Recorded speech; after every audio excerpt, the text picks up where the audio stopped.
Good afternoon, and thank you for joining our WNCT Now early afternoon news update. I'm Kelsey O'Donnell, broadcasting to you live from our digital studio ahead of the holiday weekend. We have some breaking news in this afternoon. Pitt County Schools announced it's adding an extra day of remote learning for its students. This morning, the school board voted 7-2 to add an extra day of online instruction. Board members at their virtual meeting this morning said they made this decision following much deliberation. They say this plan is aimed at helping teachers and protecting employees and students from the coronavirus. Pitt County Schools will add an extra day of remote learning for all students running through November 16th. The county has been on a hybrid plan since August 17th. Under this new plan, two groups of students will swap back and forth between virtual and in-person instruction. Now, more than 50% of the students are already remote learning. This plan adds 9 extra days of Monday remote learning between the two groups. This morning, a meeting had over an hour of discussions between board members before coming to a decision. 9 Your Side's Madeline Ashley will have more details coming up tonight in our newscast. And happening today, North Carolina will move into reopening of the state in phase 2.5. That means the gathering limits increases to 25 people indoors and 50 outdoors. Playgrounds can now reopen, but you still need to practice social distancing at any park.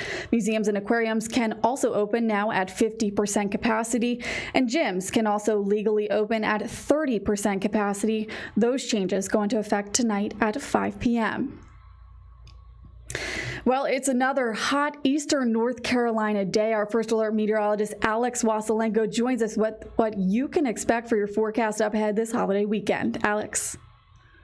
TGIF and happy Bowtie Friday, everybody. I'm your first alert meteorologist, Alex Wasilenko, reporting on this red-hot Bowtie Friday. It's an uncomfortable afternoon across eastern North Carolina as high pressure down to our south is continuing to send lots of heat, humidity, and sunshine our way this afternoon. West winds will average 5 to 15 miles per hour, so it may help to keep you a little more comfortable as opposed to yesterday when it was just so extremely hot and humid no matter where you went or what you did.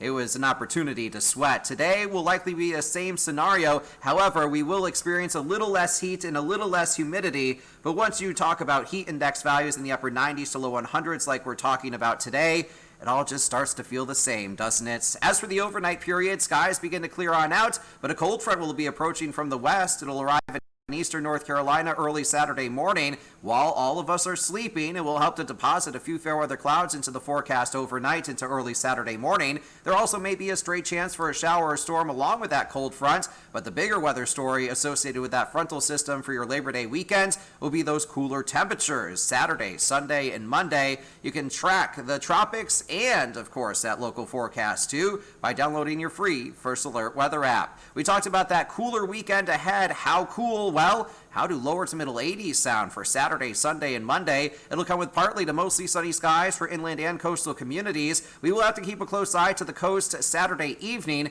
as that cold front passes by. It'll get hung up along the Crystal Coast and Outer Banks for the second half of Saturday. It may result in a slightly better chance for showers and storms for the first half of the weekend, but not to fear. Sunday and Monday, that sunshine returns along with comfortable conditions and those well below average temperatures. Make it a fantastic Friday and have a safe and wonderful weekend. I'm your First Alert meteorologist, Alex Wasilenko. Thank you, Alex. Experts say this heat can be dangerous. Greenville Fire and Rescue is working to educate people to protect themselves while under the sun.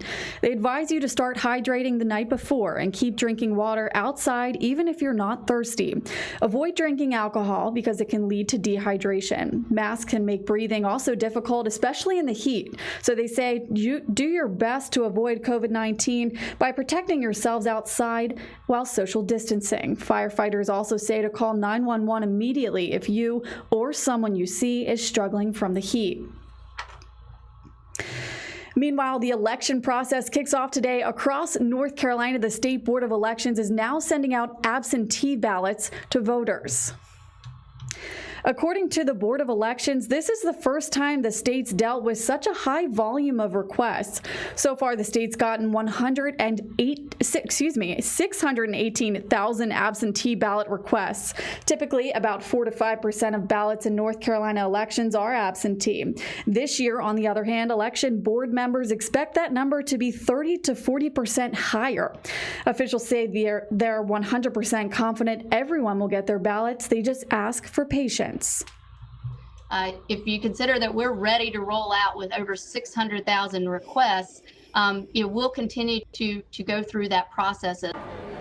That was Karen Brinson-Bell, Executive Director of the North Carolina Board of Elections. She says the board will launch a ballot tracking tool in the next few days. You'll be able to monitor your ballot through the election process. We'll have details and what you need to know as Election Day approaches on our website at WNCT.com. This will wrap up our early afternoon news update. We'll see you back here at 4. Thanks for watching.